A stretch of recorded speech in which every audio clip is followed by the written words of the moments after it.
today is the 21st, so hitting a bit of an earlier workout because I am going to be up in the air tonight.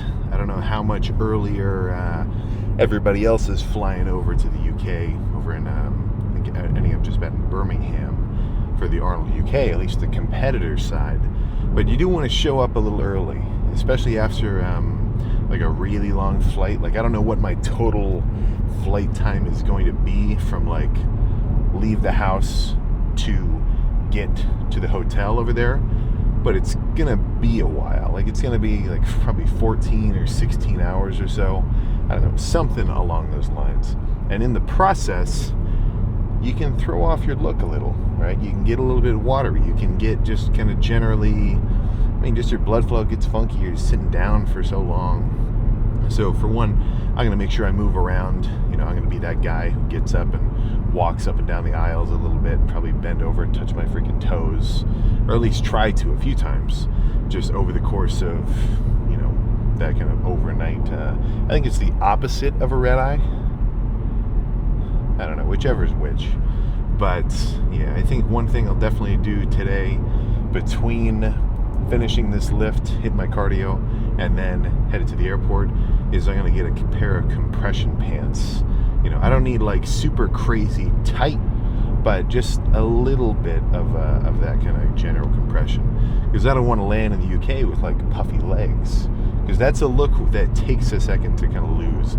Like, as much as you can fluctuate your, let's just call it your water retention from, maximizing your fluid intake, not eating too much sodium, kind of actually really being particular about it, having less than a gram per day, or at least, trying to minimize it as much as possible, and then slamming a bunch of extra fluids to kind of balance yourself out. If you got puffy legs and you're really holding on to a lot of water down there, it just takes a minute, so that's something I'm going to try and avoid. But yes, today's the 21st. Show day is the 27th, so 21, 2, 3, 4, 5, 6, 7. Yeah, so I've got until, I guess, including today, 6 more days of being pretty much locked in diet-wise, and then it'll be time to,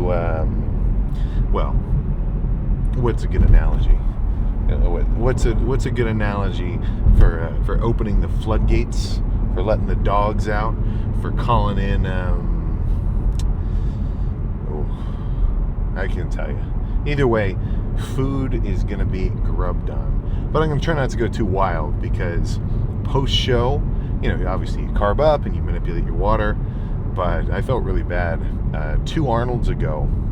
So this was at the Arnold Amateur I competed at. As soon as that show was over, even obviously for the Arnold Columbus this year, I ate some food on show day. Like, even the night after, or the night of the competition, it was kind of funny. Backstage, they had like some pizzas and little burgers and sliders and stuff. I didn't even get to eat that much because everybody freaking scarfed them down before I could get to it. I had like 3 pieces of this pizza. It was pretty good, but I didn't go crazy wild, because obviously I still have one more show to do afterwards. So it's not like, you can just go completely insane in terms of that post-show meal. But after the Arnold Columbus last year, show's done. All right, boom. Probably had the equivalent of like a medium Papa John's, because some of my extended family came over and they brought this pizza. I forget the restaurant it's from. I think over in like West Virginia or something. But it's like classic. Every time we all kind of end up visiting or go over there, we get pizza from the same restaurant, and it's just awesome. Like, kind of like not deep dish, but deeper dish than normal. And I had probably 15 pieces right there in the hotel room. Bunch of junk. Go back to the night show the next day. I'm just scarfing down, Mike and Ike's, and drinking a ton of everything, because I'm like, all right, I'm hungry, I'm thirsty, I'm tired, let's just eat some shit. And all of that combined, like really just eating a bunch of salty, saturated fats and everything. When I woke up the next morning, bloated as I've ever been in my life. And not in like a stomach sense of like gassy, but in terms of just overall like subcutaneous water retention. Like I'm leaving dents in my shins. My whole face is like I look like I had an allergic reaction, like I got stung by a bunch of bees. And I kind of got that a little bit this show in terms of like a post-show water rebound, but not that bad because I kind of controlled myself. So I'm going to try to do the same thing this time, even though I'm going to eat some food afterward. Of course, I'm still my overarching post-show goal is still ease into that calorie surplus. Really, more like ease into maintenance. I'm not even going to jump up to or at least I'm going to try not to jump up to an average calories of 4,000. Like I'm going to kind of keep it close to the cuff. Maybe it's my average for the next couple weeks post show is like 3,700 or 3,500. That'll be about what I'm aiming for, But let's not get ahead of ourselves. Let's think about the show first. So yeah, that's going to be good. A bit more cardio, and then so today's the 21st. So show day, I'm not going to work out. So the 27th. The 26th is check-in day. I'm not going to work out. The 25th is the day before check-in. So yeah, really it's just so 25th, 24th. So today's the 21st. So 1, 2, 3, 4. Yeah, 4 more lifts. So today's going to be back. Tomorrow over in the UK. Very, very potentially a rest day post-travel. We'll have to see. But I've definitely got some chest planned. I got to hit Dino's gym and slam some chest. If I didn't, it'd be an absolute disgrace to even show up to the UK without hitting chest over there. And then maybe just a little arm action, little shoulders. Like the last lift that I'll do, so that'll be Friday, Thursday, Wednesday. On Tuesday, that's just going to be a real light arm pump. Just get some stuff moving because I'm trying to minimize my kind of net inflammation going into sort of the carb up and get yourself into a really relaxed state. But yeah, so the only other change apart from hitting a side or not, it's not side relaxed, it's what do they call it? Is it side relaxed? Front relaxed? I guess just quarter turn. Yeah, you just say quarter turn. What am I saying? Well, apart from making sure I really widen up, which for me, since I haven't competed a ton, I don't have a huge, super crazy competition repertoire. It feels a little silly to really turn, but obviously that's going to change. And then I just want to come in fuller. I want to emulate the in the gym look as much as possible. For the Arnold Columbus, I was definitely, I was way bigger and leaner than the initial debut shows, which is what I wanted to see, which to be expected from a really big, substantial off season. But yeah, I think there's definitely some room for more glycogenation, if you want to put it like that, for this show. So we'll see. So try not to cut so much water right in the beginning. Come in a little fuller before the carb up instead of trying to flatten out super hard and then recarb, something along those lines. That's pretty much all I'm aiming for. So if I can improve on the look for the UK over Columbus, even freaking better. But yeah, I think there's nothing else to say. How about we just get in there and get this freaking back day started? The last lift in the States for a little freaking while. All right, I think I have a plan. So first, let's get this kind of, I don't want to say upper back row, because the bottom of the range of motion is very standard, like pulling towards your torso, but it kind of has this upward arc. So it's like regular mid back row up into kind of a shrug. So only 3 plates here, probably 2 or 3 sets of this. And then I got a plan for some alternating cable, light pull downs, but still, well, we'll talk about that when we actually get there. But let's get started here. So since I'm going lighter, I'm going to really emphasize a good squeeze and hold. I want to feel like I can hit my elbows to bump each other at the top of the range of motion. You can't, but that's kind of the visualization that's helping me squeeze and pull back my shoulder blades.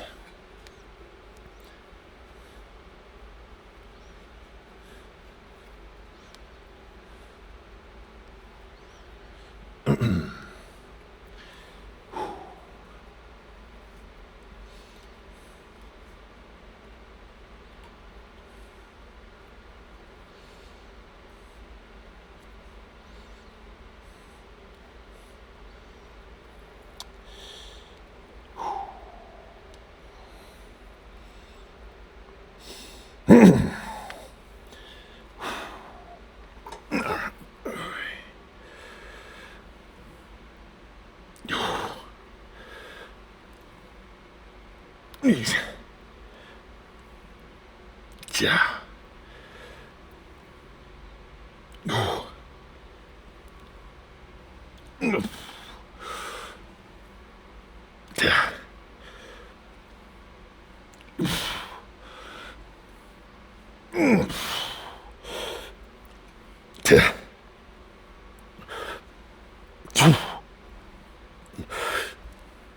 Okay.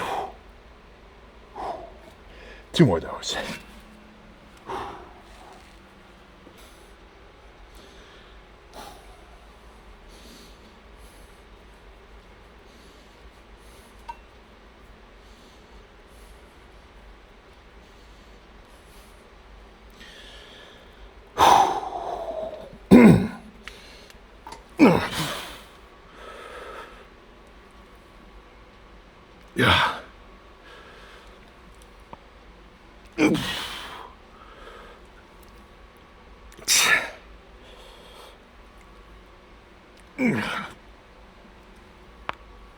Yeah.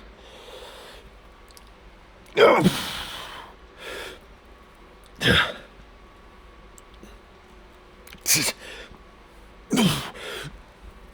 Okay. One more.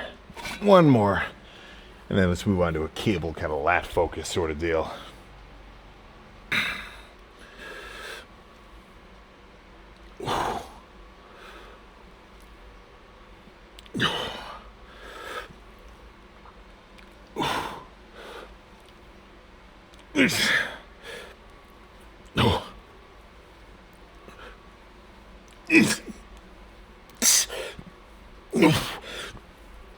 Okay. All right. Yeah, let's try this pull down variation I just thought of. And with these, there is like, I mean, obviously, maybe it's just like this machine specifically, but I'm not just getting to here and like pulling. I'm almost kind of arching my back, like my mid back at the top. So kind of roll over a little bit, round, and then at the top, kind of pull all the way in. Something at the squeeze definitely feels a bit better. All right, so instead of my normal alternating single arm pullover, I think I'm going to do alternating single arm pull downs.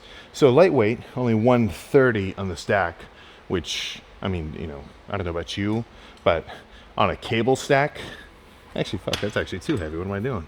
Let's do 100. But yeah, 100 even more so. Certainly light enough to bust out some reps. So I'm not going to need straps. I can just kind of lock my thumb over my fingers. So I'm not going to work my forearms. But just doing a feeler, I'm going to kind of, you know, I'm bracing myself. So I'm pretty, you know, still. And then I think just 5 reps on each side. And with these, I'm not doing a standard pull down where like this is the motion. It's kind of more like this out and in sort of squeeze. So I'm trying to put my mind into my lat right in here and feel it tense up. Like actually, you might even be able to see it a little bit now because I'm pretty lean.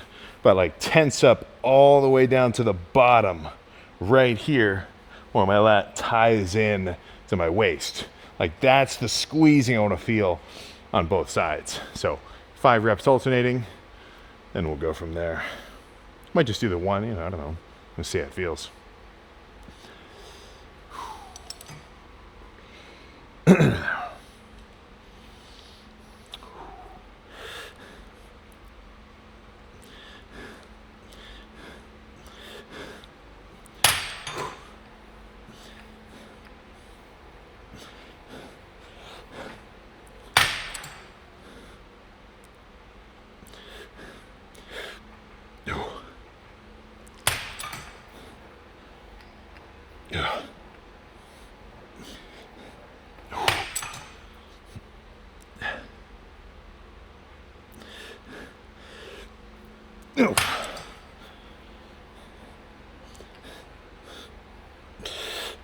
Yeah, some more.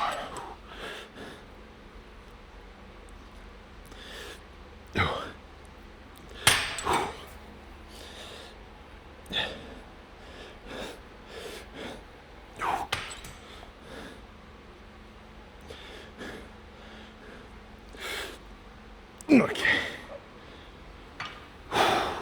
Let's up it to 110 and do one more of those.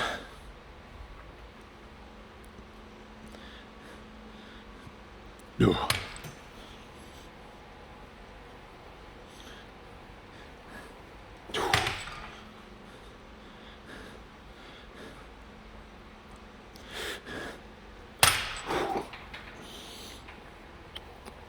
Yeah. Yeah.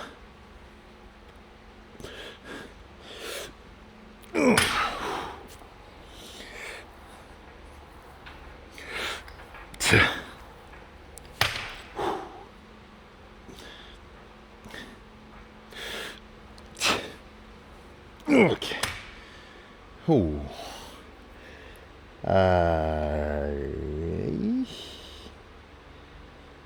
Yeah. I think just one set of pull downs, that'll be the finisher. Let's, actually do the set and find out, but I think we'll be good. There we go. Not even 200 pounds. Let's do 180. Make this kind of a moderate tempo squeezing, and then probably convert it into more partial reps towards the end as a finisher portion, or as the finisher section of the set. But yeah, let's make this happen. Different song though.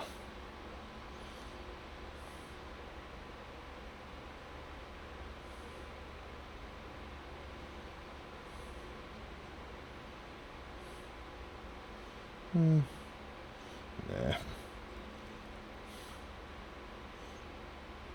There we go. You gotta check out Demons by Human Error Project. That's where it's at.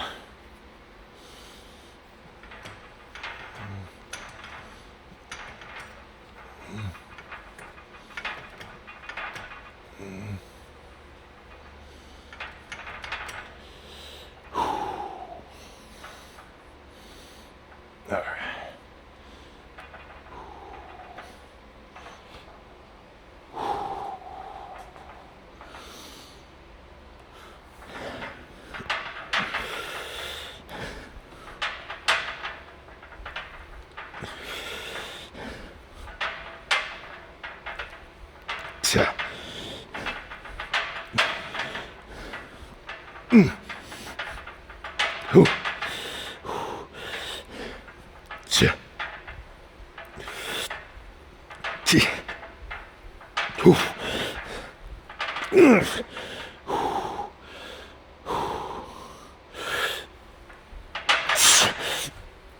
Okay. All right. Let's find some lighting and see how we're looking. A quick little 6-setter. Okie doke. All right, I haven't hit this exact lighting spot for a little while, but it is certainly a good one. So let's see how we're looking. Overall, feeling-wise, in terms of like just heft and let's call it swollenness, really pumpedness is the right word. I'm feeling good.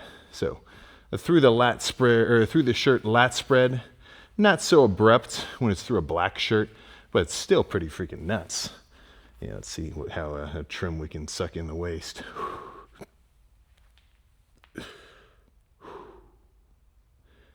Yeah, we're cooking with gas now, that's for freaking sure. But let's actually see how it looks straight up.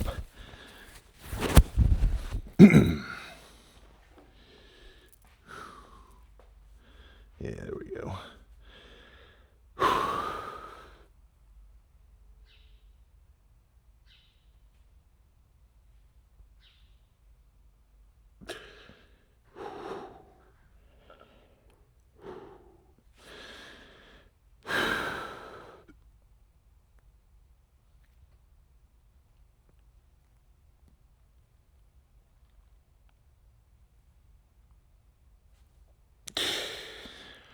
Oh man, all right. That's what I call a back pump for freaking sure. But yeah, plan now, go home, get my cardio done, and then I have got to pack up, get this lift edited together, get all my camera stuff in that's one thing that's always kind of weird. Every time you go through security and you got a freaking camera, they almost always pull you aside because they think you're hiding stuff in the lens. Or I don't know, something about the training Sometimes they just pass you through and it's totally fine. But typically it's like, I mean, oh, luckily nobody's dropped it yet. But if somebody picked up like one of the fancy camera lenses and they're swabbing it with this little thing and then it got busted, I mean, shit, I'd be out of freaking luck. But yeah, nothing else to say. I think the pump spoke for itself for this. Is this 6 days out? Yeah, shit, 6 freaking days. So let's get in the car, head back home, and start freaking pedaling. I just kind of realized I'm always saying some shit like the gym is my thing, everybody should have a thing, or I would, it's not like a rule, but I would think everybody should have something that you're really into and you like to do purely for the sake that you like it. Like take a hobby, but maybe a little further, like more of an activity that you really like. A hobby could be a little more casual, but just, even if you categorize it as hobby level, that's cool too. But, every time I'm talking about motivation and like consistency and the fact that if you really like something, the value of, actually sticking to practicing it and getting better at it and becoming more proficient at it pays off, a millionfold in the future. Like, if in my mind I really said to myself, I think it would be really cool if I could freaking shred on the guitar. You can't shred instantly, nobody can, but if I sat and practiced for, 30 minutes a day, 45 minutes a day, or whatever, and had like a teacher and, did courses, or then fast forward a year, I could be freaking shredding, I guarantee it. Now I'm currently that internal desire to shred isn't really that big, so I'm not going to do it. But just things as simple as that kind of get me going. So I'm always saying, a lot of the lifting motivation kind of translates because, a lot of the times just getting better at anything is just practice times time times consistency times enjoyment times like a little bit of self-reflection, because people can show up, but it doesn't mean they're progressing. There's guys who come to the gym pretty consistently. Their effort level is at a baseline, their consistency level is at a certain baseline, and that is going to result in just, maintenance of whatever state that they're in. Not that everyone needs to be a freaking, bodybuilder or insane lifter, or like, bulking and cutting super hard. Like that's certainly not what I'm getting at. But, it kind of just branches into everything else. Like that, just like pursuing proficiency at something, I think is kind of the main point. But I'm always saying a lot of this stuff overlaps with just anything.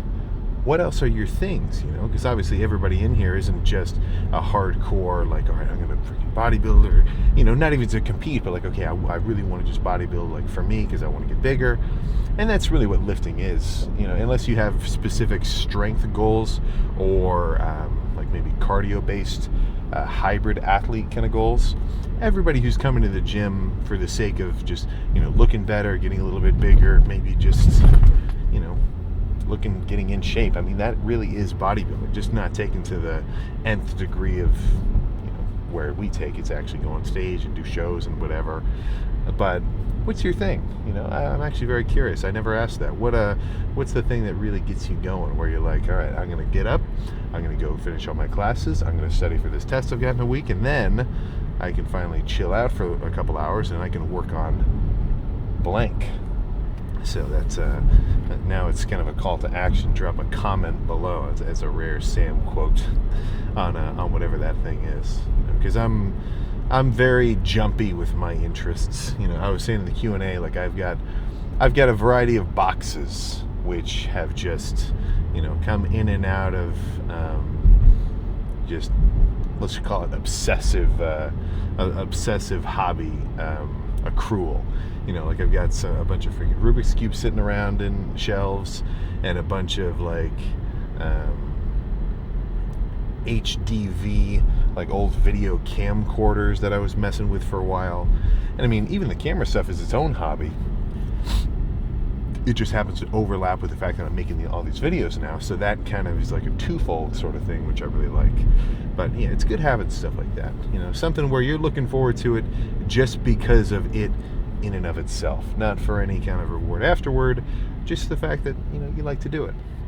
it's a good little, I think it's just a good little day brightener, you know. And if you don't have something like that, or you don't really, like, nothing comes to mind as like, yeah, shit, what do I do, you know? I mean, I'm cranking 90s in Fortnite. You know, my builds are pretty quick, but how long is that going to last? You know, I never, I used to be a Warzone fiend back in college, especially COVID year. That was my freshman year, because all the classes were asynchronous, and we're all kind of just like intro classes anyway freshman year. So it was a very lax year, as we're all aware, if you were in any kind of school during, you know, 2020, 2021-ish. So it would get to the point where I think I was doing morning cardio at the time. I remember I might have been doing night cardio. Well, either way, it'd be wake up, solo game. I don't know how many solo wins I had. I think I got to go back and actually like check my account. But I definitely had a fucking few, that's for sure. But, you know, that's more of just like a entertainment kind of thing. I wouldn't categorize video games as that hobby level fulfillment. But maybe you do. Who's to say? But yeah, I think I got nothing else to get into. Get home, start pedaling, break a sweat, watch the new season of Invincible, which that's probably the worst part about scrolling TikTok, is the fact that all of the clips from all of these new shows are always getting spoiled for me. So I already know what's going to happen, kind of. You know? So I'm trying to avoid those going forward. But yeah, man, nothing else to say. I will see you in freaking Europe. I got a big ass day of travel ahead of me.